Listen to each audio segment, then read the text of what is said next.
আমাদেরকে বিদায় দিয়া দাও, আমরা চলে যাই, যেহেতু মালামাল গুলা নিয়ে গেছো, আর দেরি কইরো না, আমাদেরকে বিদায় দিয়ে দাও। না না না, তোমাদেরকে আশ্রয় দিব একটা তাঁবুর ভিতরে। সকাল ফজরের নামাজের আজান দিবে, ডাকাত লিডার উঠবে, নিজামুদ্দিন ডাকাত তোমাদেরকে ছাইরা দিব। এর যুবক বন্ধুগণ, এ গোপালগঞ্জের মুসলমান, এই কোরআনের বয়ান মনোযোগ দিয়ে শোনার কারণে, কোরআন তেলাওয়াত মনোযোগ দিয়ে শোনার কারণে আমার আল্লাহ কেমন ভাবে রহমত প্রাপ্ত বান্দা বানায়া দেয়।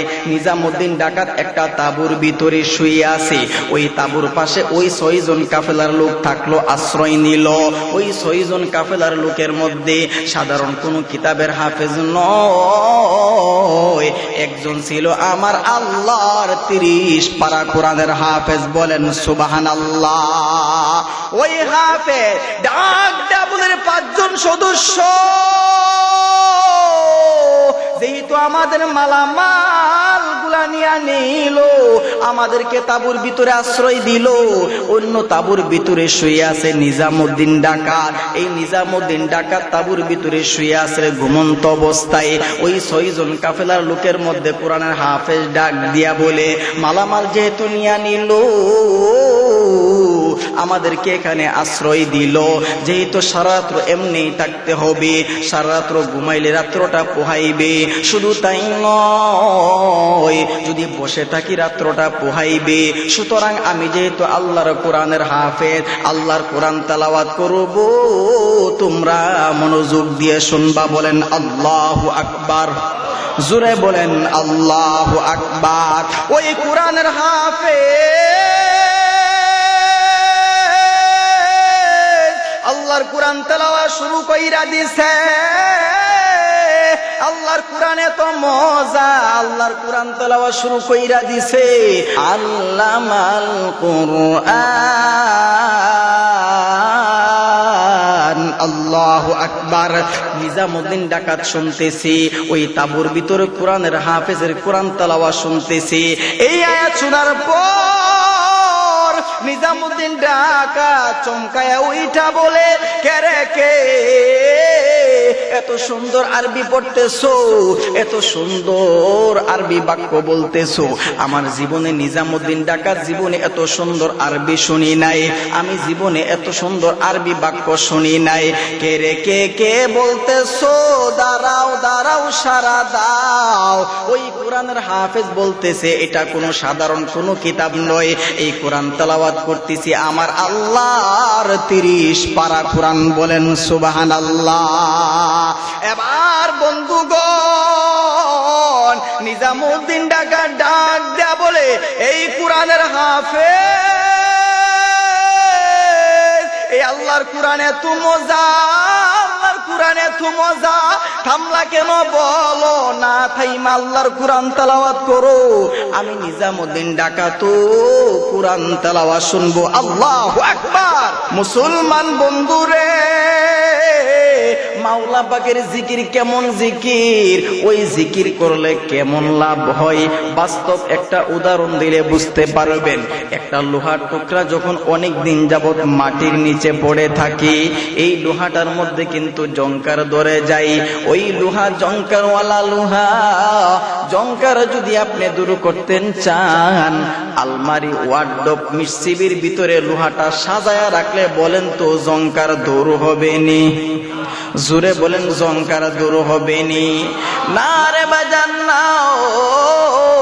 ওই লোহা যদি, এই লোহা যদি আপনি আলমারির ভিতরে সাজায়া রাখেন, জংকারওয়ালা লোহা যদি আপনি ওয়ার্ডরোবের ভিতরে সাজায়া রাখেন, কিয়ামত পর্যন্ত এই লোহা থেকে কিন্তু জংকার দূর হবে না। শুধু তাই নয়, এই জংকার যদি দূর করতেন চান, তাহলে নিয়ে যাইতে হবে কামারের দোকানে। কামারের দোকানে নেওয়ার পর ওই লোহার মধ্যে কামার আক্রমণ চালাইবে, ওই লোহার মধ্যে কামার অনেক আঘাত করবে। পদাঘাত করার পরে দেখবেন এই লোহা থেকে কিন্তু জংকার দূর হয়ে যায়। যখন জংকার দূর হয়ে যাবে, ওই লোহা থেকে আপনি দাও, ছড়ি, অস্ত্র যেটা বানান সেটাই বানাইতে পারবেন। কথা বলেন ঠিক না বেঠিক? বাজান রে, শুধু তাই নয়, মাওলা পাক পাকের জিকির কেমন জিকির। ও পর্দার অন্তরালের মা বোন রে, আরেকটা উদাহরণ দিলে আপনারাও বুঝতে পারবেন। আমাদের যুবক ভাইদেরকে টার্গেট করে কথাটা বলতে চাই। এমন যুবক আছে আয়নার সামনে যাওয়ার পর, আমার যুবতী বোন আয়নার সামনে যাওয়ার পর অনেক সময় চেহারার মধ্যে দাগ পড়ে যায়, কালো কালো দাগ দেখা যায় চেহারার মধ্যে, মুখের মধ্যে কালো স্পট, বিভিন্ন প্রকারের ব্রণ গোড়া ফুটে। ওই কালো দাগ আয়নার মধ্যে দেখিয়া যুবকের মনটা খারাপ হয়ে যায়, যুবতী বোনের মনটা খারাপ হয়ে যায়। আমাদের চেহারার মধ্যে দাগ পড়ে, যে চেহারাটা বিশ্রী দেখা যায়, খারাপ দেখা যায়, ওই কালো দাগ দূর করাবার জন্য আমরা পেরেশান হইয়া যাই। ওই চেহারার কালো দাগ দূর করাবার জন্য বাজারের মধ্যে যাই, কসমেটিক্সের দোকানের মধ্যে যাই, ডাক্তারের কাছে যাই ঔষধ আনার জন্য, ক্রিম আনার জন্য।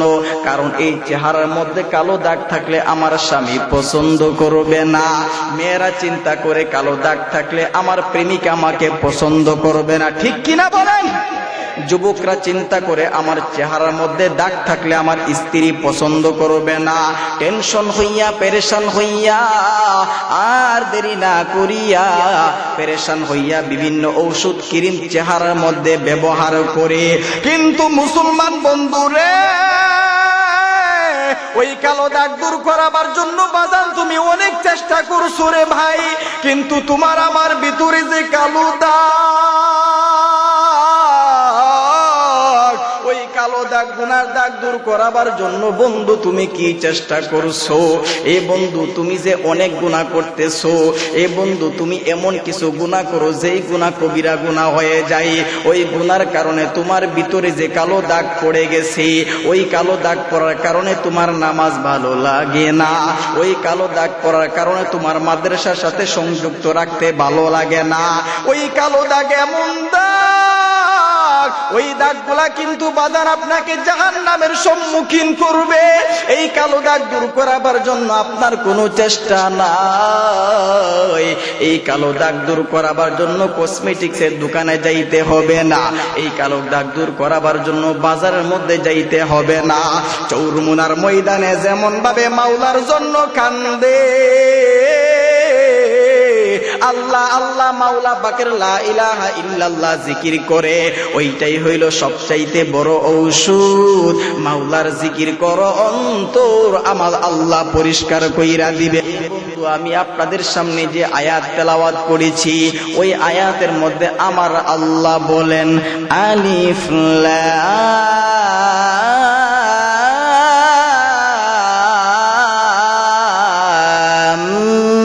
মিম।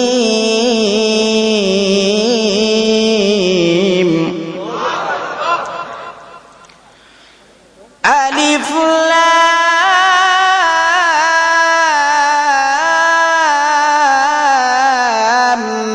মিম যালিকাল কিতাবু লা রাইবা ফীহি হুদাল লিল মুত্তাকিন।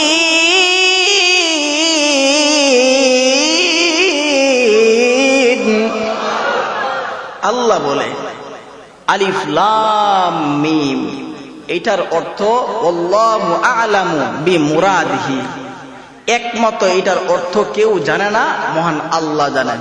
সুবহানাল্লাহ বলেন। যালিকাল কিতাব, এই কোরআন এমন একটি কিতাব, লা রাইবা ফি, যার মধ্যে কোনো ভুল নাই, সন্দেহ নাই, হুদাল লিল মুত্তাকিন, যারা মুত্তাকিন তাদের জন্য এই কোরআন হইল হেদায়েতের রাস্তা। সুবহানাল্লাহ বলতেন না? এবার আসেন মুত্তাকিন কারা। আমি দুইটা আয়াত তেলাওয়াত করেছি, একটা বললাম এখন, আরেকটু পরে বলবো আরেকটা। এবার আসেন মুত্তাকিন যারা, মুত্তাকিন হলো তারা নেক আমল করতে যাদের অন্তর শান্তি লাগে, ভালো লাগে, এবং গুনার কাজ করলে অন্তরে খারাপ লাগে, শুধু তাই নয়, গুনাহ যদি হয়েও যায় তওবা করার জন্য মন ছটফট করে, তারা হলো মুত্তাকিন। বলেন সুবহানাল্লাহ। উদাহরণ দিলে বুঝতে পারবেন। মনে করেন আপনি এইখান থেকে বাড়ির মধ্যে যাবেন, বাড়ি পর্যন্ত শুধু কাঁচ ভাঙ্গা আর কাটা, কাঁচ ভাঙ্গা আর কাটা। এবার কি আপনি দৌড়ায় যাবেন নাকি আস্তে আস্তে লাইট টিপা দেখে দেখে যাবেন? কোনটা? দৌড়ায় যাবেন না। কেন যাবেন না? আপনার পায়ের মধ্যে যদি কেটে যায়, যদি আপনার সমস্যা হয়, রক্ত বের হয়ে যায়, এই জন্য সাবধান হয়ে যাবেন, আস্তে আস্তে যাবেন। ঠিক তেমনি ভাবে মুত্তাকিন হলো তারা যারা নাকি দুনিয়ার মধ্যে ঘুষ নামক কাঁটা, সুদ নামক কাঁটা, মিথ্যা নামক কাঁটা, কবিরা গুনাহ নামক কাঁটা, এই সমস্ত কাঁটা থেকে যে বেঁচে থাকবে তারাই হলো মুত্তাকিন। বলেন সুবহানাল্লাহ। আয় হায়, আমার সমাজ এখন এমন হয়ে গেছে, মিথ্যা কথা বলে ভিতরে কোনো কিছুই কাজ করে না। ঠিক কিনা বলেন? বাবার কাছে এক লোক টাকা পা, কি পা? টাকা পাই। আয়েশা বলে, আব্দুল করে টাকা দাও। চমকায় উঠছে, কিরে আমার কাছে তো টাকা নাই। বাবা সন্তানকে বলে, সন্তান তুমি একটা কাজ করো, যেই লোকটা আসছে টাকা নেওয়ার জন্য, এই লোকটাকে যাইয়া বলো যে আব্বা বলছে আব্বা বাড়িতে নাই। আরে কই মিয়া, দরজা খুলেন না। দরওয়াজাটা খুলছে, তোমার আব্বা কোথায়? সন্তান বলতেছে, আব্বা বলছে আপনার কাছে বলতাম, আব্বা বলছে আপনার কাছে বলতাম, আব্বা বাসায় নাই। বুঝেন নাই কথা? তো বাবার মনে কিন্তু ফেস, সন্তান ঠিক আছে, ঠিক নেই। তো মিথ্যা না সত্য? এটা এই কথা কি সত্য না মিথ্যা? আমরা মিথ্যা বলি। আসসালামু আলাইকুম ভাই, কোথায় আছেন? সে আছে বরিশাল, বলতেছে আছি ঢাকা। একটু চিন্তাও করে না যে মিথ্যা বলতেছি। যাই হোক, মুত্তাকিনের আলামত পাইছেন। নেক আমল করলে শান্তি পাইবে, গুনাহ করলে কষ্ট লাগবে, খারাপ লাগবে। কিন্তু আমাদের সমাজের মধ্যে উল্টারা, আমাদের কাছে গুনাহ করলে ভালো লাগে, নেক আমল আমাদের কাছে ভালো লাগে না। কারণ হচ্ছে, আরেকটা উদাহরণ দেই, আপনি চিন্তা করে দেখেন, রাস্তার মধ্যে ট্রাক চলে না, বাস চলে না, দেখবেন কার আগে কে আগে যাইতে পারে, ওভারটেক করার চেষ্টা। কিন্তু ভাই মেম্বার কার আগে কে চেয়ারম্যান হবে, চেয়ারম্যান কিভাবে এমপি হবে, এমপি কিভাবে মন্ত্রী হবে, মোটরসাইকেলওয়ালা চিন্তা করে কিভাবে একটা প্রাইভেট কার কিনা যা, প্রাইভেট কারওয়ালা চিন্তা করে কিভাবে একটা হেলিকপ্টার কিনা যা। মোট কথা হইল, আমাদের প্রত্যেক কাজের প্রতিযোগিতা আছে ভাই, আমাদের আমলের প্রতিযোগিতা নাই। কথা বলেন ঠিক না বে ঠিক? আপনারা কি ঘুমাই গেছেন? এই মিয়া ঘুমাই গেছেন? তাহলে তাকবীর দেন, না রে তাকবীর। মুসলমান ভাইরা রে আমার, লম্বা চূড়া সময় নয়, আমার আল্লাহ রব্বুল আলামিন এই কোরআনকে নাজিল করলেন। এই কোরআন নাজিল করলেন নবীর উপরে, নবীর উপরে নাজিল করলেন। শুধু তাই নয়, নবীজিকে ডাক দেয়া বলে, বন্ধু আমার, এই কোরআন নাজিল করলাম আপনার উপর, আর এই কোরআনটাকে আমার বান্দাদের জন্য হেদায়েতের রাস্তা আমি আল্লাহ খুইলা দিলাম। বলেন সুবহানাল্লাহ। আমার আল্লাহ বলে, রে বান্দা, যালিকাল কিতাব, ইহা এমন একটি কিতাব, যেই কিতাবের মধ্যে কোনো সন্দেহ নাই, যেই কিতাবের মধ্যে কোনো ভুল নাই।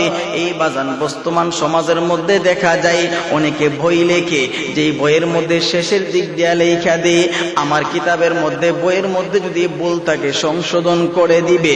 কিন্তু আমার আল্লাহ এমন কোরআন নাজিল করছে, যেই কোরআনের প্রথমেই বলছে এমন একটি কিতাব, যেই কিতাবের মধ্যে কোনো সন্দেহ নাই। বলেন সুবহানাল্লাহ। এই কিতাব এমন একটি কিতাব, যেই কিতাবের মাধ্যমে মানুষদেরকে আমার আল্লাহ হেদায়েতের রাস্তায় আনবেন। আগের দিনে যারা নাকি পাথরের পূজা করতেন, যারা নাকি মাছের পূজা করতেন, যারা নাকি গাছের পূজা করতেন, যারা নাকি পাথরের পূজা করতেন, এই বর্তমান সমাজের মধ্যেও দেখা যায় যারা নাকি সুদ খাইতেছে, যারা নাকি ঘুষ খাইতেছে, যারা নাকি পিতা মাতার সঙ্গে খারাপ আচরণ করতেছে, তাদের জন্য যারা নাকি এক কলমের গুতা দিয়ে লাখ লাখ কোটি কোটি টাকা ইনকাম করতেছে, তাদের জন্য আমার আল্লাহ এই কোরআন হেদায়েতের রাস্তা বাতায়া দিছেন। বলেন সুবহানাল্লাহ। এই কোরআন যারা নাকি পড়ে নাই তারা কেমনে বুঝবে কোরআনের মজা? যারা নাকি কোরআন তেলাওয়াত করতে জানে না তারা এই কোরআন তেলাওয়াতের মজা কেমনে বুঝবে? এই বাজান, এই কোরআন এমন একটি কোরআন যেই কিতাব আপনি তেলাওয়াত করলেও সওয়াব, যেই কোরআনের মধ্যে ধরলেও সওয়াব, যেই কোরআন অন্য একজন তেলাওয়াত করবে আপনি শুনবেন আমার আল্লাহ আপনার আমলনামার মধ্যে নেক লেবে দিবে। বলেন সুবহানাল্লাহ। এই কোরআন এমন একটি কোরআন, এই কিতাব এমন একটি কিতাব যেই কিতাব তেলাওয়াত করলে আপনার দিলের জংকার দূর হয়ে যাবে, যেই কিতাব তেলাওয়াত করলে আল্লাহর নিকটতম বান্দা হতে পারবেন। শুধু তাই নয়, ইহা এমন একটি কিতাব যেই কিতাব তেলাওয়াত করলে প্রতিটি অক্ষরে আমার আল্লাহ কমপক্ষে 10টি নেকি আমলনামার মধ্যে লেখা দেয়। আমার আপনার নবী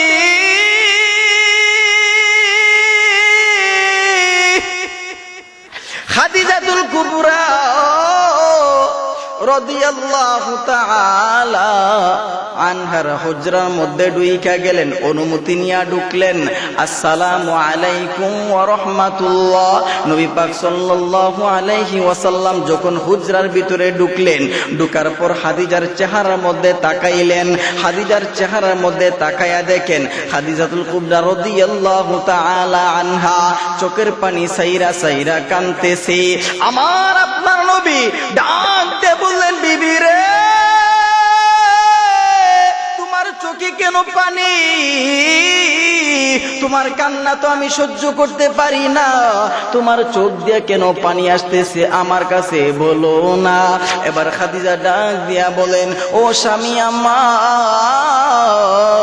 আমার চোখের মধ্যে পানি কেন আপনার কাছে বলবো কি? আবার নবীজি ডাক দিয়া বলেন, খাদিজা রে তোমার চোখের মধ্যে কেন পানি আমার কাছে বলো না। খাদিজাতুল কুবরা ডাক দেয়া বলে, নবী গো আমার চোখের মধ্যে পানি কেন কাঁদতেছি জানেননি? ইয়া রাসূলুল্লাহ, মায়ার নবী গো আল্লাহর কোরআন তেলাওয়াত করছি, আমার ভিতরে কেমন জানে বই সৃষ্টি হয়ে গেছে, জালজালা পয়দা হয়ে গেছে। বলেন সুবহানাল্লাহ। এবার বন্ধুগণ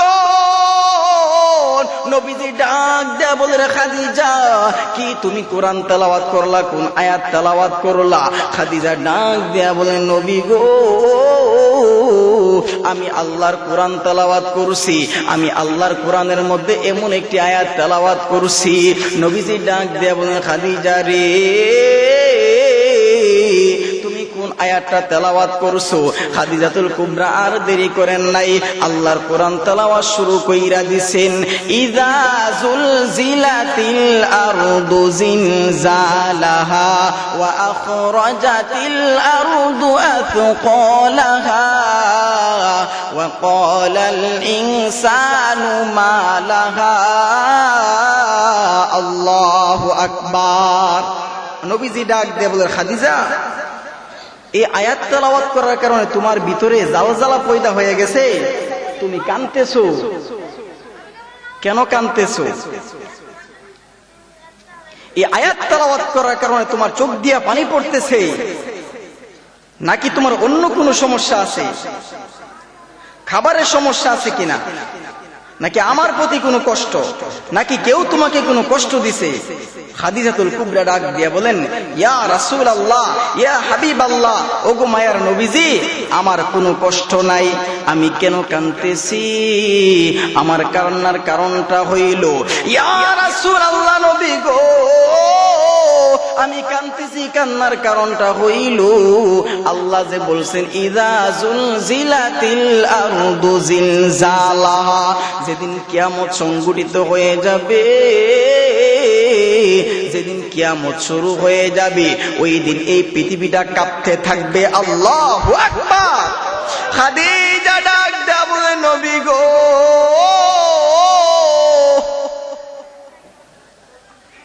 যেদিন কিয়ামত সংঘটিত হয়ে যাবে, এই আসমান জমিন সব কাঁপতে থাকবে। আল্লাহ যে বলছেন কোরআনে, আমার ভিতরে বই ঢুকে গেছে।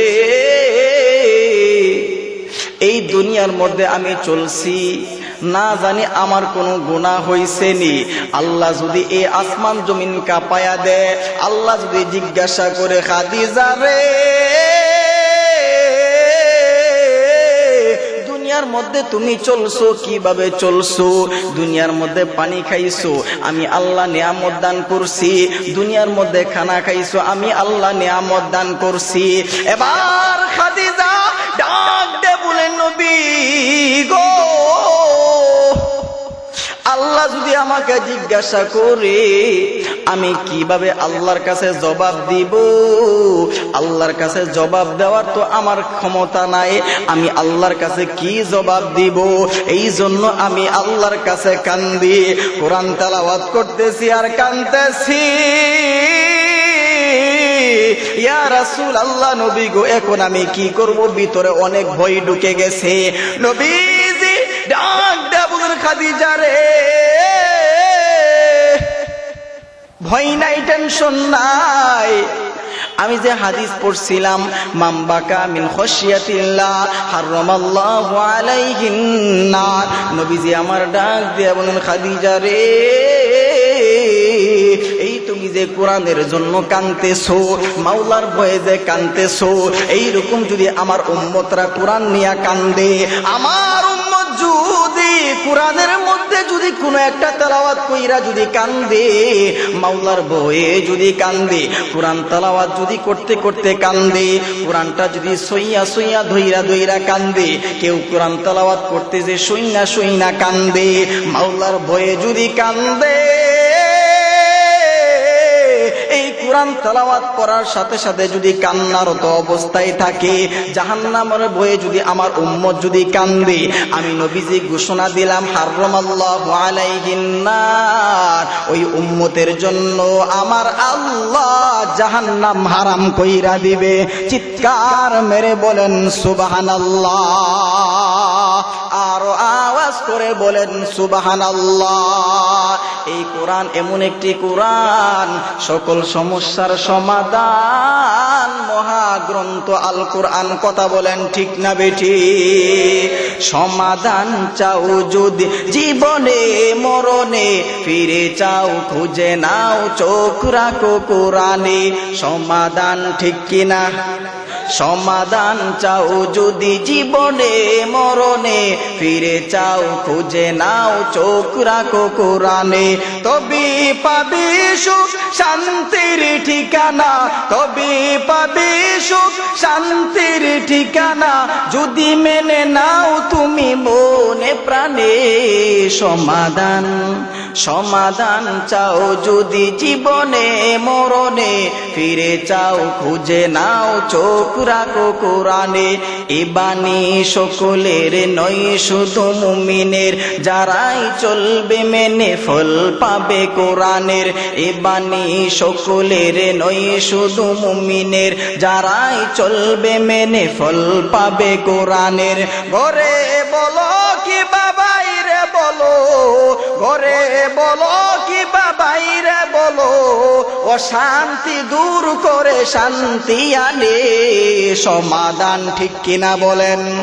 সমাধান চাও যদি জীবনে মরণে, ফিরে চাও খুঁজে নাও চোখ রাখো কোরআনে। এ তো চির অগুলান, এ যে মুক্তির দান, এ যে মহাবাণী খোদারি কালাম পাক। এই দুনিয়া বলো সেই দুনিয়া, এই দুনিয়া বলো সেই দুনিয়া, মুক্তি পাবে তুমি দু জাহানে। সমাধান সমাধান চাও যদি জীবনে মরণে, ফিরে যাও খুঁজে নাও চোখ রাখো কোরআনে। আমার আল্লাহ রাব্বুল আলামিন পরের আয়াতের মধ্যে বলেন, وَإِذَا قُرِئَ الْقُرْآنُ فَاسْتَمِعُوا لَهُ وَأَنصِتُوا لَعَلَّكُمْ تُرْحَمُونَ।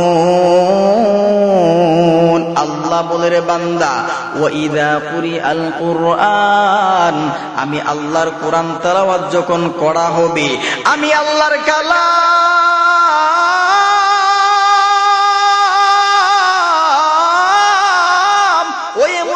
কালাম, যেই কালাম যখন তেলাওয়াত করা হবে, যেই কালাম যখন বয়ান করা হবে, কোরআন তেলাওয়াতের যখন আলোচনা করা হবে, আমার আল্লাহ ডাইরেক্ট বলেন ওয়াইদা কুরিআল কুরআন, যখন আমি আল্লাহর কোরআন তেলাওয়াত চলবে, বান্দা তুমি চুপ থাকবা, বান্দা তুমি মনোযোগ দিয়ে শুনবা, ওয়া আনসিতু, দিলের কান দিয়া শুনবা। নাম্বার 1 হইল বান্দা যখন কোরআনের বয়ান করা হবে, এই বান্দা যখন কোরআনের আলোচনা করা হবে, তুমি মনোযোগ দিয়ে শুনবা, চুপ থাকবা। আমি আল্লাহ ওয়াদা করলাম লাআল্লাকুম তুরহামুন।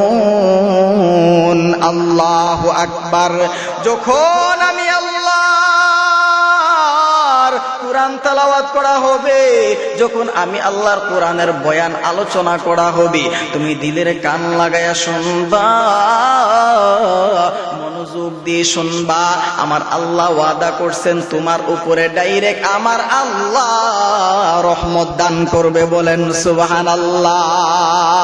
বাজান রে, আমার আল্লাহর রহমত যেই বান্দার উপরে থাকবে, ওই বান্দারা জাহান্নামে যাবে না। আমার আল্লাহর রহমত যেই বান্দার উপরে থাকবে, ওই বান্দারা ডাইরেক্ট জাহান্নাম থেকে বাঁচবে। ওই বান্দারা আমার আল্লাহর তৈরি জান্নাতের মধ্যে হাসতে হাসতে চলে যাবে। এ বন্ধু, এই কোরআনের বয়ান যদি মনোযোগ দিয়ে শুনে, এই কোরআনের বয়ান যদি দিলের কান দিয়া শুনে চুপ থাকে, আমার আল্লাহ এবার বান্দা যদি চোর হয়, আমার আল্লাহ বলেন বান্দা যদি ডাকাত হয়, আমার আল্লাহ বলে বান্দা যদি ইয়াবাখুর হয়, আমার আল্লাহ বলে বান্দা যদি এবার নেশাখুর হয়, এবার বন্ধুগণ আমার আল্লাহ বলে রে বান্দা, এই কোরআন তেলাওয়াত মনোযোগ দিয়ে শোনার কারণে, দিলের কান দিয়ে শোনার কারণে, আমার আল্লাহ বান্দাদেরকে চোর হোক, ডাকাত হোক, ইয়াবাখুর হোক, ওই বান্দাকে মনোযোগ দিয়ে শোনার কারণে আমার আল্লাহ বান্দাদেরকে চোরের খাতার থেকে নামটা কাইটা ওলির খাতার মধ্যে নামটা উঠাইয়া দিবি। নিজামুদ্দিন ডাকাত নাম শুনছেন আপনারা? নিজামুদ্দিন ডাকাত আরবের মরুভূমিতে সবচাইতে নামকারা ডাকাত নিজামুদ্দিন ডাকাত। নামকারা ডাকাত নিজামুদ্দিন ডাকাত, নামটা বলেন আপনারা? নিজামুদ্দিন ডাকাত একদিন ডাকাতি করার প্ল্যান করলো। কি করবে? ডাকাতি করবে। ডাকাতের দল 12 জন।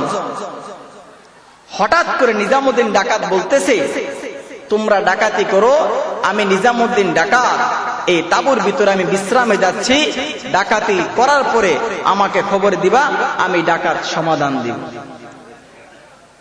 12 জন প্রস্তুত হয়ে গেল ডাকাতি করার জন্য। কি করার জন্য? আরেক মরুভূমির এক প্রান্ত থেকে আরেক প্রান্ত যাবে 6 জন কাফেলার লোক। এই যুবক, আমি কি বুঝাইতে চাইতেছি, এই কোরআনের কাছাকাছি আসলে, কোরআনের সংস্পর্শে থাকলে, এই ওলামায়ে কেরামদের মজলিসে থাকলে আমার আল্লাহ যে ডাকাত, নামকারা ডাকাতকেও আমার আল্লাহ ওলি বানায় দেয়, সেটা আমি বুঝাইতে চাইতেছি। আরেক প্রান্ত থেকে যাবে 6 জন কাফেলার লোক ব্যবসায়িক মালামাল নিয়ে। কি নিয়ে?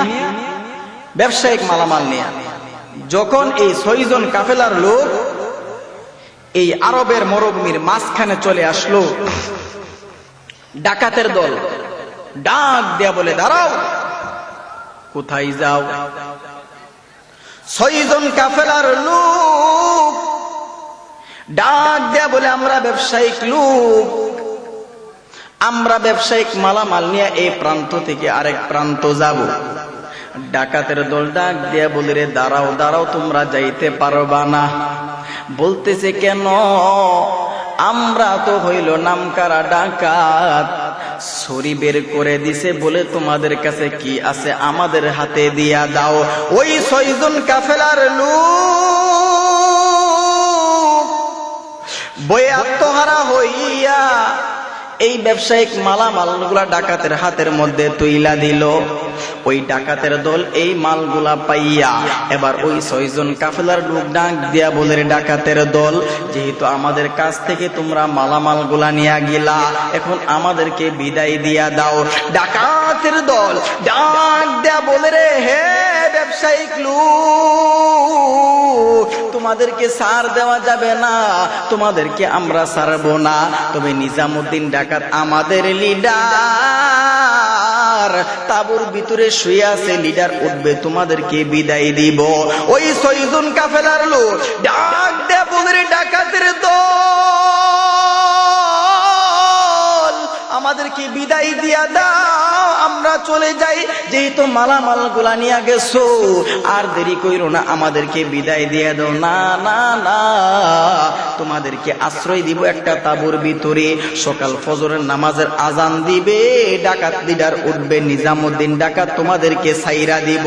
এর যুবক বন্ধুগণ, এ গোপালগঞ্জের মুসলমান, এই কোরআনের বয়ান মনোযোগ দিয়ে শোনার কারণে, কোরআন তেলাওয়াত মনোযোগ দিয়ে শোনার কারণে আমার আল্লাহ কেমন ভাবে রহমত প্রাপ্ত বান্দা বানায়া দেয়। নিজামুদ্দিন ডাকাত একটা তাঁবুর ভিতরে শুয়ে আছে, ওই তাঁবুর পাশে ওই 6 জন কাফেলার লোক থাকলো, আশ্রয় নিল। ওই 6 জন কাফেলার লোকের মধ্যে সাধারণ কোন কিতাবের হাফেজ নয়, একজন ছিল আমার আল্লাহর 30 পারা কোরআনের হাফেজ। বলেন সুবহানাল্লাহ। ওই হাফেজ ডাক দেয়া বলে, 5 জন সদস্য, যেহেতু আমাদের মালামাল গুলা নিয়ে নিল, আমাদেরকে তাঁবুর ভিতরে আশ্রয় দিল, অন্য তাঁবুর ভিতরে শুয়ে আছে নিজামুদ্দিন ডাকাত। এই নিজামুদ্দিন ডাকাত তাঁবুর ভিতরে শুয়ে আছে ঘুমন্ত অবস্থায়। ওই 6 জন কাফেলার লোকের মধ্যে কোরআনের হাফেজ ডাক দিয়া বলে, মালামাল যেহেতু নিয়ে নিল, আমাদেরকে এখানে আশ্রয় দিল, যেহেতু সারারাত্র এমনি থাকতে হবে, সারারাত্র ঘুমাইলে রাত্রটা পোহাইবে, শুধু তাই নয়, যদি বসে থাকি রাত্রটা পোহাইবে। সুতরাং আমি যেহেতু আল্লাহর কোরআনের হাফেজ, আল্লাহর কোরআন তেলাওয়াত করব, তোমরা মনোযোগ দিয়ে শুনবা। বলেন আল্লাহু আকবার, জোরে বলেন আল্লাহু আকবার। ওই কোরআনের হাফেজ আল্লাহর কোরআন তেলাওয়াত শুরু কইরা দিছে। আল্লাহর কোরআন এত মজা, আল্লাহর কোরআন তেলাওয়াত শুরু কইরা দিছে। আলহামদুলিল্লাহি রাব্বিল আলামিন তেলাওয়াত করতেছি, তেলাওয়াত করতে করতে এমন একটি জায়গার মধ্যে চলে আসছো, ওই আয়াতের মধ্যে আর রহমান বলতেছে, আল্লামাল কুরআন। আল্লাহু আকবার। শুধু তাই নয়, এই আয়াত পড়তে পড়তে এমন একটি জায়গার মধ্যে চলে আসলো, ওই আয়াতটা হইল, আলাম ইয়ানি লিল্লাযিনা আমানু আন তাখশা কুলুবুহুম লিযিকরিল্লাহ। আল্লাহু আকবার। এই আয়াতের অর্থ হইল, হে নিজামুদ্দিন ডাকাত, এখনো কি তোমার সময় হয় নাই মাওলার ভয় অন্তরে ঢুকাইবার? মূল অর্থ হইল, হে বান্দা, এখনো কি তোমার সময় হয় নাই মাওলার ভয় অন্তরে ঢুকাইবার এখনো কি তোমার সময় হয় নাই? সুদ ছাড়বার এখনো কি তোমার সময় হয় নাই? মাদ্রাসার মধ্যে দান করবার এখনো কি তোমার সময় হয় নাই? গুড় ছাড়বার এখনো কি তোমার সময় হয় নাই? পিতা মাতার খেদমত করবার? মোট কথা হইল নিজামুদ্দিন ডাকাত শুনতেছি, ওই তাবুর ভিতরে কোরআনের হাফেজের কোরআন তেলাওয়াত শুনতেছি। এই আয়াত শোনার পর নিজামুদ্দিন ডাকাত চমকায়া উইঠা বলে, কে রে কে? এত সুন্দর আরবি পড়তেছো, এত সুন্দর আরবি বাক্য বলতেছো। আমার জীবনে নিজামুদ্দিন ডাকাত জীবনে এত সুন্দর আরবি শুনি নাই, আমি জীবনে এত সুন্দর আরবি বাক্য শুনি নাই। কে রে কে কে বলতেছো? দাঁড়াও দাঁড়াও সারা দাও। ওই কোরআনের হাফেজ বলতেছে এটা কোনো সাধারণ কোনো কিতাব নয়, এই কোরআন তেলাওয়াত করতেছি আমার আল্লাহর 30 পারা কোরআন। বলেন সুবহানাল্লাহ। এবার বন্ধুগণ নিজামুদ্দিন ডাকাত ডাক দেয়া বলে, এই কোরআনের হাফেজ, এই আল্লাহর কোরআনে এত মজা, আল্লাহর কোরআনে এত মজা, থামলা কেন বলো না? থাইমা আল্লাহর কোরআন তেলাওয়াত করো। আমি নিজামুদ্দিন ডাকাত কোরআন তেলাওয়াত শুনবো। আল্লাহু আকবার। এই যে আলাম ইয়ানি লিল্লাযিনা আমানু আন তাখশা কুলুবুহুম লিযিকরিল্লাহ, নিজামুদ্দিন ডাকাত চিন্তা কইরা দেখলো নিজামুদ্দিন ডাকাতের ভিতরে জালজালা পয়দা হয়ে গেছে। এই বাজান হেদায়েতের মালিক কিন্তু আমার আল্লাহ। আমার আল্লাহ বান্দাদেরকে হেদায়েত দান করলে কেউ পথভ্রষ্ট করতে পারবে না।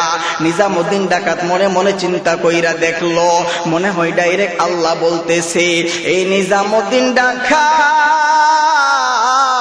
এখনো কি তোর সময় হয় নাই ডাকাতি সারবার? আল্লাহু আকবার।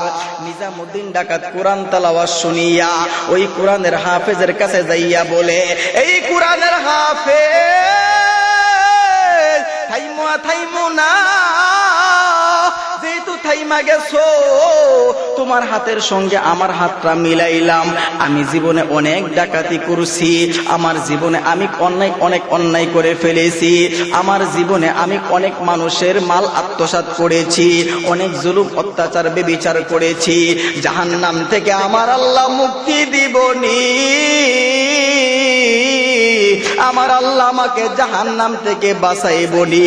তোমার হাতের সঙ্গে হাত মিলাইলাম, মনে হয় আমার আল্লাহ আমাকে হেদায়েতের নূর জ্বালায়া দিছে। আমি নিজামুদ্দিন ডাকাত ওয়াদা করতেছি, আমি নিজামুদ্দিন ডাকাত জীবনে আর ডাকাতি করব না। মুসলমান বন্ধুরে,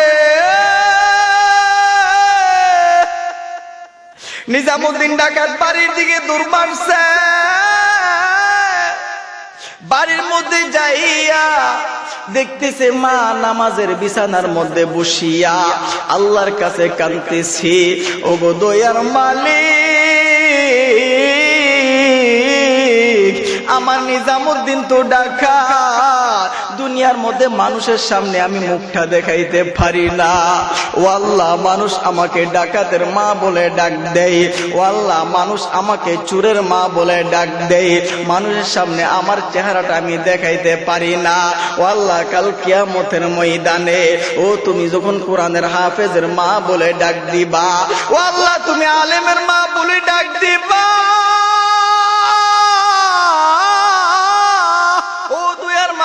তুমি ইমাম সাহেবের মা বলে ডাক দিবা, তুমি মুয়াজ্জিন সাহেবের মা বলে ডাক দিবা, ও আল্লাহ তুমি হাজী সাহেবের মা বলে ডাক দিবা। তুমি যদি আমাকে এত লক্ষ লক্ষ কোটি কোটি মানুষের সামনে নিজামুদ্দিন ডাকাতের মা বলে ডাক দাও, বড় লজ্জার ব্যাপার, বড় কষ্টের ব্যাপার, আমি কিভাবে আমার চেহারাটা দেখাইব? এ যুবক বন্ধু, তুমি এখন থেকে সমাধান হয়ে যাও। মা যে আল্লাহর কাছে দোয়া করছে, আমার আল্লাহ ডাইরেক্ট মায়ের দোয়া কবুল কইরা নিজামুদ্দিন ডাকাতকে আমার আল্লাহ ডাকাত থেকে ওলি বানায়া দিছে। বলেন সুবহানাল্লাহ। আরে যুবক,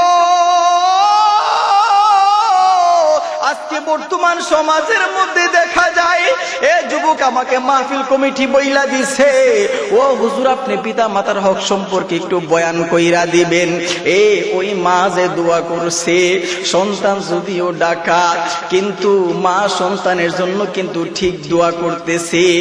সন্তান তুমি যদিও মাকে খানা দাও না, সন্তান তুমি যদিও মাকে বাদ দাও না, সন্তান যদিও তুমি মাকে কাপড় চোপড় দেও না, তুমি বিল্ডিং এর ভিতরে ঘুমাও, ঢাকা শহরের মধ্যে ঘুমাও, আরামের বিছানার মধ্যে ঘুমাও, বান্দা তুমি যে সুন্দর বিছানার মধ্যে ঘুমাও, জাজিমের মধ্যে ঘুমাও, কম্বলের ভিতরে ঘুমাও, একটু কি চিন্তা করছো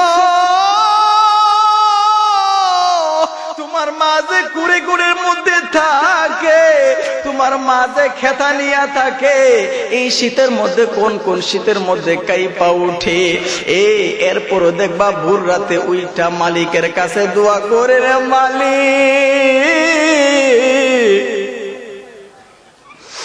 আমার জাদুটাকে তুমি ভালো রাখো। এই জায়গার মধ্যে এমন যুবক আছো যেই যুবকের মা দুনিয়ার মধ্যে নাই, যে যুবকের বাবা দুনিয়ার মধ্যে নাই, তার মতন দুঃখী আর কেউ নাই। আবার এমন সন্তান আছে বাড়ির মধ্যে কত নিয়ামত, মা বাবা সুন্দরভাবে বসে আছে, তুমি যখন এই জায়গা থেকে বাড়ির মধ্যে যাইবা, দরওয়াজার মধ্যে একটা ধাক্কা দিবা, যার মা আছে সুন্দরভাবে দরওয়াজাটা খুইলা বলবে জাদু আয়ে ভালো কাজ কইরা আসছ। কিন্তু যার মা নাই, যার বাবা এই দুনিয়ার মধ্যে নাই, মাকে মা বলে ডাকতে পারবা, মার সারা পাইবা না।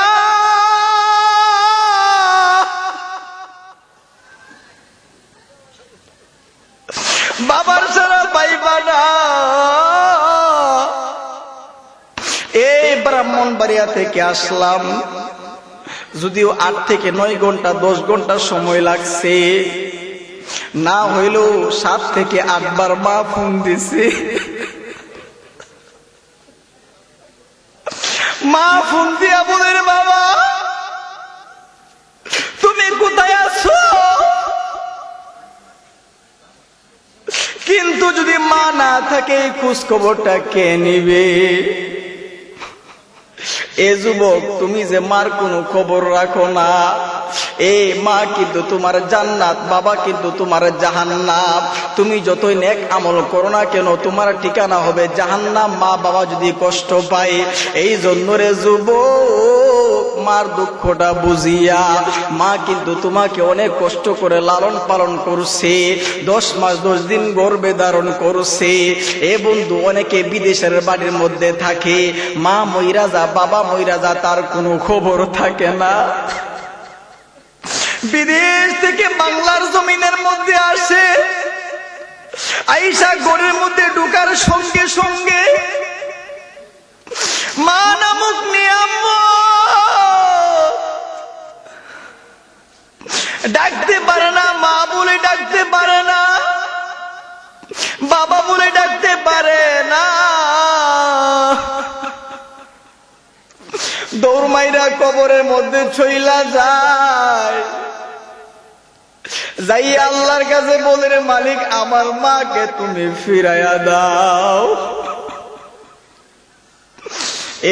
তখন কিন্তু কোনো কাজে আসবে না, তখন কিন্তু কোনো কাজে আসবে না। যুবক তুমি যে কি করতেছো একটু চিন্তা করে দেখছো রে? সারা রাত্রে বেলা তুমি মোবাইল নিয়ে ব্যস্ত থাকো, এই মোবাইলের মধ্যে কানের মধ্যে হেডফোন লাগাইয়া, কানের মধ্যে হেডফোন লাগাইয়া ফজরের নামাজের আগ পর্যন্ত তুমি সিনেমা নিয়ে ব্যস্ত থাকো। যুবক তুমি নাচ গান নিয়ে ব্যস্ত থাকো, একটু কি চিন্তা করে দেখছো তুমি যদি এই রাত্রে বেলা গান শুনতে শুনতে মারা যাও, ফজরের নামাজের পর তোমার মা গিয়া তোমাকে ডাক দিবে, এই জাদু তোমার সারা পাইবে না। দরওয়াজাটা ভাঙ্গা যখন ঘরের মধ্যে ঢুকবে, ঢুইকা যখন তোমাকে ডাক দিবে, এই জাদু বাবা তুই এখনো কেন ঘুম থেকে উঠতেছ না? তুমি যে মারা গেছো মা কিন্তু বুঝতেছে না। হঠাৎ করিয়া যখন দেখবে জাদু শক্ত হইয়া রইছে,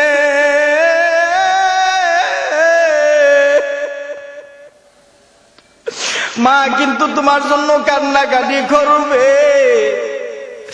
তুমি চিন্তা করছো গান শুনতে শুনতে যে তুমি ঘুমাইছো, তুমি যে চিন্তা করছো একটু গান শুনতে শুনতে ঘুমাইছো, তুমি যে মারা গেছো তোমার ঠিকানাটা কোথায় হবে একটু চিন্তা করো শুনি। তুমি যদি মারা যাও তোমার মাও বলবে না আমার সন্তান জাজিমের মধ্যে ঘুমাইতো, আমার সন্তান সুন্দর বিছানার মধ্যে ঘুমাইতো, আমার সন্তান আরামের বিছানার মধ্যে ঘুমাইতো, বাবাও বলবে না। মা যদি মইরা যায় সন্তানও বলবে না আমার মা সুন্দর বিছানার মধ্যে ঘুমাইতো।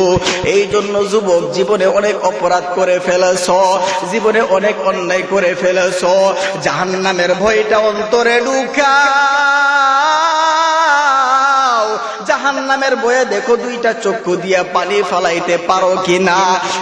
অনেক সময় রাত্রে বেলা আমরা এমন কিনো গুনার কাজ করি, দিনের বেলা যদি আমার মা জানতো আমাদেরকে ঘর থেকে বের করে দিত, আমার বাবা যদি জানতো ঘর থেকে বের করে দিত, স্বামী যদি জানতো স্ত্রীর খবর স্ত্রীকে স্বামী তালাক দিয়া দিত, স্ত্রী যদি জানতো স্বামী গুনাহ করছে স্বামীকে নিয়ে খাইতো না, স্বামীকে তালাক মাইরা দিত। কিন্তু আমরা এমন গুনাহ করছি মাওলা পাক জানে। ওই মাওলার কাছে যদি তুমি তওবা করো, আমার মাওলা বলে রে বান্দা ভোর রাতে ঘুম থেকে উঠিয়া আমি আল্লাহর কাছে তওবা করো, এমন ভাবে তওবা করো আমি মাওলা হাজির তোমার জীবনের গুনাহ মাফ কইরা দিব রে বান্দা। যেমন ভাবে মাফ করব, মায়ের স্তন থেকে দুধটা বের হয়ে আসলে এই দুধটা কিন্তু আর ভিতরে ঢুকানো সম্ভব নয়। গাভীর স্তন থেকে যখন দুধটা বের হয়ে আসে এই দুধটা কিন্তু আর ভিতরে ঢুকানো সম্ভব নয়। আমার আল্লাহ বলে রে বান্দা জাহান্নামের ভয়ে কান্দো, আমি মাওলার বয়ে কান্দু। যেমন ভাবে দুধ ঢুকানোর সম্ভব নয়, যখন কানতে কানতে তোমার চোখের পানি নাকের ডগার নিচে চলে আসবে, আমি আল্লাহ জাহান্নামকে অসম্ভব করিয়া এ বান্দা তোমার জন্য আমি আল্লাহ জান্নাত সম্ভব কইরা দিব। বলেন সুবহানাল্লাহ।